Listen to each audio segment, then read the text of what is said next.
Welcome to this video on the Hall-Stevens case, officially known as State of New Jersey versus Frances Hall, Henry Stevens, and Willie Stevens, a notorious 1926 murder trial presented here as a mock trial. The defendants were Frances Noel Stevens Hall, the victim's wife, and her brothers, Henry and Willie Stevens. They were charged with murder in the Somerset County Court, New Jersey, in 1926. The Hall Mills case began on September 16, 1922, with the discovery of the bodies of Reverend Edward Hall and choir member Eleanor Mills. Both were married to others, and rumors of an affair had circulated. Suspicion quickly fell on Frances Hall and her brothers, Henry and Willie Stevens. The investigation was flawed from the start. After 4 years, a new witness came forward, leading to their arrest in 1926. The trial in November 1926 drew national attention. The prosecution claimed jealousy was the motive. The defense argued the evidence was unreliable. Ultimately, all 3 defendants were found not guilty, leaving the case unsolved.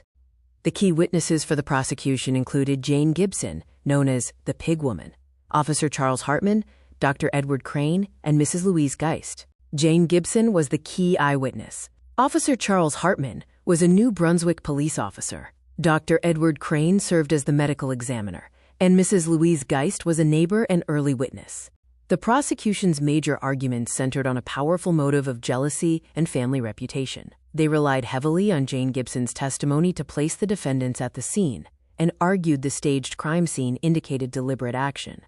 Further arguments included that the type of weapon use suggested multiple attackers. The state also pointed to the defendants' calm demeanor after the murders as a sign of guilt. Jane Gibson, the key prosecution eyewitness, earned the nickname the Pig Woman. Her late testimony, claiming to have seen the Stevens siblings at the crime scene, led to the 1926 arrests.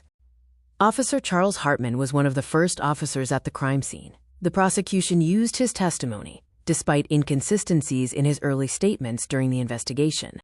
Dr. Edward Crane, the medical examiner, established the murders and detailed the victims' brutal injuries. His forensic evidence was crucial to the prosecution's case.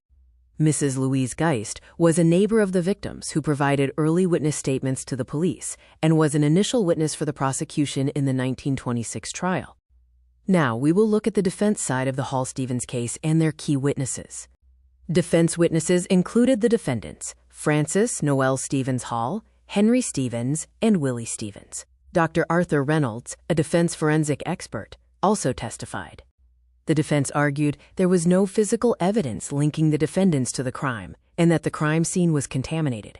They also challenged the reliability of Jane Gibson's eyewitness testimony and suggested alternative suspects were ignored. The defense also claimed the crime scene was hopelessly contaminated, making any reconstruction speculative. They emphasized the defendants' consistent alibis and character. Finally, they argued the case was driven by social bias, not evidence. Frances Noel Stevens Hall, the victim's wife, testified as a defendant. Her testimony included a consistent alibi and formed a major part of the defense's arguments. Henry Stevens consistently denied being at the crime scene. His own testimony served as his alibi, supporting the claim of his nonviolent disposition. Willie Stevens, noted for his hearing impairment and nervous disposition, consistently provided his alibi. The defense argued his temperament made him incapable of such violence. Dr. Arthur Reynolds, the defense's forensic expert, challenged the prosecution's medical and police evidence. His expert testimony supported the defense's major argument regarding contamination. Dr. Reynolds highlighted the unreliable police investigation and emphasized that no physical evidence linked the defendants to the crime, supporting the contamination argument. To summarize the defense arguments, there was a lack of physical evidence, unreliable eyewitness testimony, ignored alternative suspects, a contaminated crime scene, and the defendants provided consistent alibis. The trial concluded with a not guilty verdict for all 3 defendants. The jury rejected the prosecution's case, and the Hall Mills case remains an infamous, unsolved double murder in American history. Thank you for watching this video on the State of New Jersey versus Frances Hall, Henry Stevens, and Willie Stevens.